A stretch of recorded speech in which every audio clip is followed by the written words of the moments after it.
Yo, what is going on, guys? Welcome back to the channel. Sorry for the radio silence.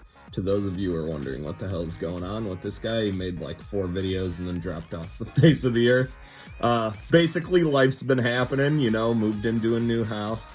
A lot of exciting shit going on my end. And now I'm jumping back into cardboard, you know, and thought we would revisit Monster Club here because I've been enjoying the hell out of this game, man. I'm getting more involved with the Discord community. Everybody's really cool and really helpful, and they're just psyched to see people play the game. So if you haven't checked it out, consider it, man, especially if you're a fan of any TCG. It's easy to get into. It's easy to pick up and learn. The cards are accessible. There are no... the market literally just consists of sealed product. No expensive one-ofs you have to worry about investing in. Definitely worth checking them out. So I gotta shout them out, man. I gotta promote them. They deserve more recognition for sure. So if you haven't yet, go check them out. I'm gonna put their link in the description if you are interested. This video, however, is to shed a little light on what I was running at the tournament that was held on Discord. I'm just gonna go over the card by card, what I think about it, what I would change, everything else, you know, for those who are interested, just to give people a little idea of what the game is like. So I am a heavy defensive / control kind of player. I like to kind of manipulate the game state and swing it into my favor, or slow the other person down. Sort of like, you're gonna play my game the way I want to play it, which is slow, and I want to make you clench a little whenever you want to attack something. So this is my favorite card in this game, and this art, I have to say, chef's kiss, man. This is beautiful. The artwork was recently redone. We had some rebalance changes, so now Doggo has that sweet 2 slots, which was awesome to see. But Bad Doggo of the Grave is going to start it out. When it's attacked while face down, it destroys the monster that attacks it. This card was excellent. Probably not the MVP, but I absolutely love it. I would not change it. Really good control card. If anything, it gets you a 1-for-1. Most cases. It's kind of hard to play around. There are ways to play around it, but it's kind of difficult. So I think it was a solid pick. Wouldn't change anything. Card Thief Ray, recently nerfed to the 1 slot. RIP, but you know, we're still playing it. I mean, he's still the boy. I mean, they nerfed him, but you know, I feel it was a good change to make. Extremely strong, being able to take a power card. Would not change this, even with the nerf. I would definitely keep Card Thief Ray. We have 1 copy of the Quicker Cat, another excellent card in my opinion. Being able to swap stacks with something, swapping it with a Doggo, or other things you'll see in the list. I thought this was excellent. Would not change. Thought it's really good defensive card.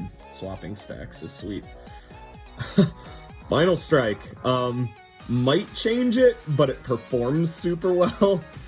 Basically generates you a free point. 1800 that essentially kills itself after it wins. Nets you a point, I mean, and then leaves, shows himself the door. Really good card.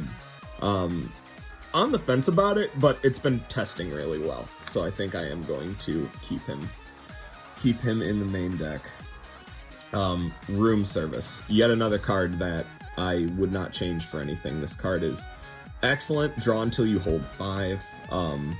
He's a 0, which is good for a lot of stuff. I'll show you what that partners well with, but this card is excellent.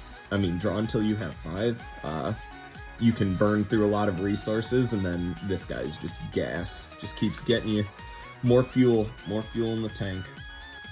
And we have a Clever Was the Witch. I think this card's excellent as well. Lets you bring out that Bad Doggo, that Card Thief, that Room Service, You have a ton of targets for this, and it's totally worth it, man, being able to get that extra body. She usually dies, but she gets the job done, you know. She does what she's supposed to do efficiently.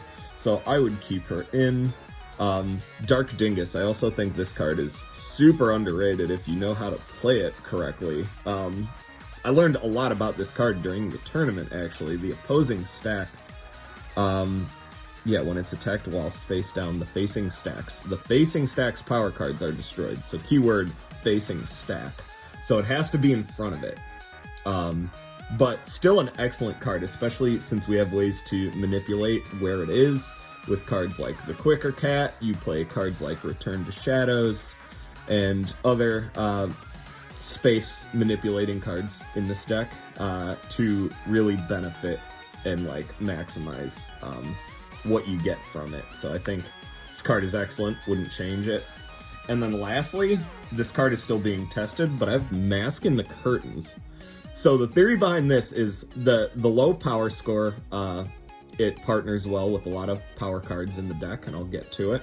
But the theory here is it's got 3 slots. That's not bad. It was recently nerfed, but it makes sense.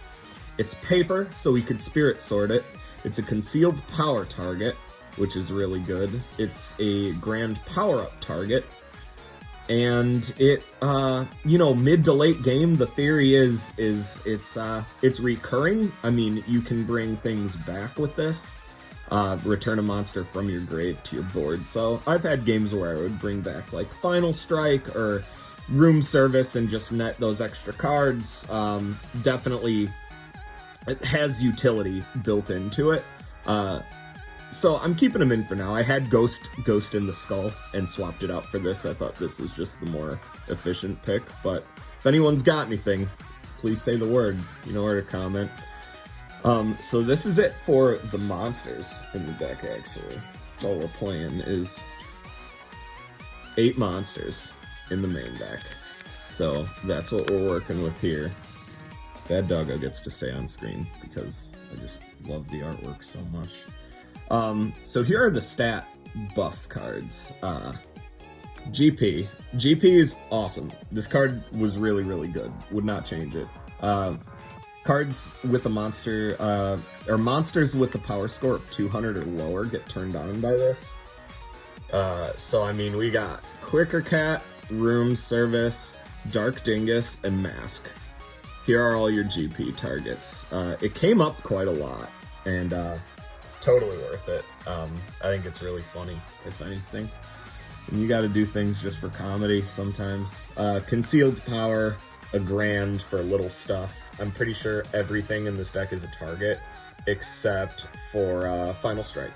But everything else, this is live. Spirit Sword, Paper Guys, get a grand, super good. The best AoE buff in the game, in my opinion, is just a universal plus 600 tall stuff you have. Super good. Unless it gets taken from you, that sucks. I've been punished quite a few times, Rays taking this and just making all their stuff plus 6. You do take a gamble, but when it goes, it goes. And the Monster Festival, because we play a bunch of weenies, and, you know, got to get those weenies bigger, you know what I'm saying? And we got the Shard of Power, because I think this is, I mean, plus 8, one of the best power cards, in my opinion. But this is just the standard lineup for little dudes, you know, get them big. These are all the stat enhancers. And then we're going to counters. So, defect, defense, retarget the attack. I mean, pretty self-explanatory. I'm not running chains in this build. Might find room for it in the future. Right now, I'm just running the 3. I mean, self-explanatory. I hate it when cards are described that way, so I'll go down. Retarget, I mean, this is good, especially if you're hitting something and I want you to hit something else. You know, there are a lot of times where I'm like, hit the dog. You know, just manipulate it to where, or you run into something that, you know, kills your guy. Played at the right time, you'll get a point. Totally worth it. Surprise defense, I'm pretty sure everything plays this. That plus 600, you always have to like consider. Playing cards from the hand in this game is like, these cards are super strong, these surprise cards, you know, self-explanatory. Defect, another, you know, destroy a power card, it's disruption. During your opponent's turn, yeah, it stays on them, but whatever. It's worth it. It's totally worth it. So now we are going into just the power cards. Rising Moon, it's like you're buying insurance, you know, it's like you're hitting up State Farm. You're like, yo, we gotta clear this swing, you know, and Rising Moon does a really good job at doing that. Return from the Grave.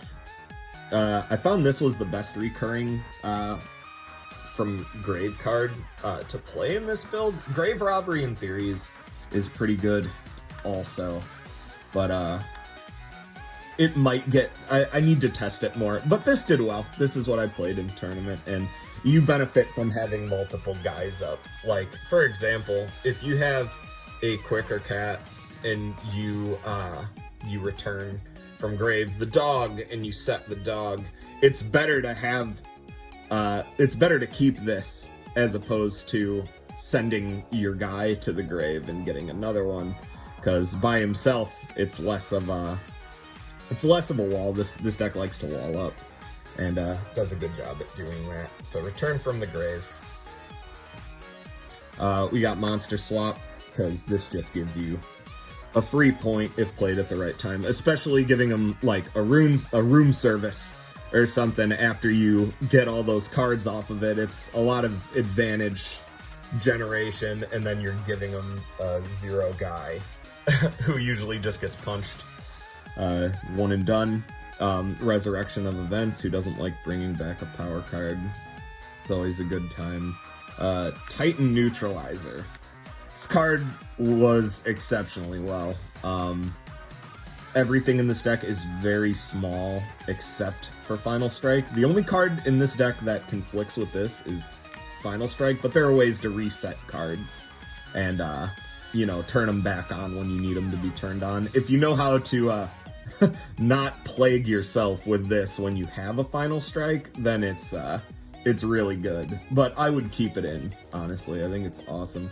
I think this was probably the MVP.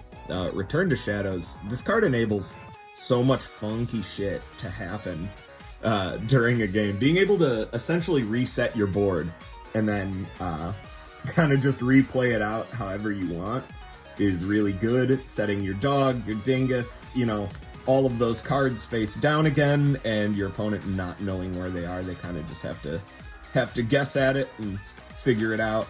Definitely worth it. I think this card might be, aside from Doggo, this might be my favorite power card. I think this did exceptionally well. Would not take out.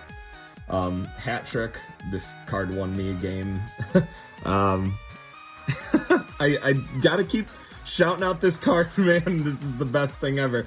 I was in a game where my opponent had a guy that was just so huge, I couldn't get over it. I was burnt out of resources, and my only win condition at that point was this was in my hand, and I had a hat trick on something. It was on like a dingus or a room service or something, and I was banking on an attack to go through. You hat trick it back, you set the dog, and it kills the dog, and then gets you that point. So I think this is a really good battle trick to have, especially in this deck. Being able to play a guy from your hand and just set it is super good. And lastly, I played one Select and Destroy, because it is spot removal for power cards, and it's good to have a way to destroy them, essentially. And that is it, you guys. I hope you enjoyed it for what it's worth. Still wouldn't consider myself a really seasoned player, but I enjoy the game a lot, and I look forward to playing more of it. Check out the Discord and the website if you haven't already for more awesome stuff like this. Get your hands on some cards and jump in. Hope to see you there. All right, guys.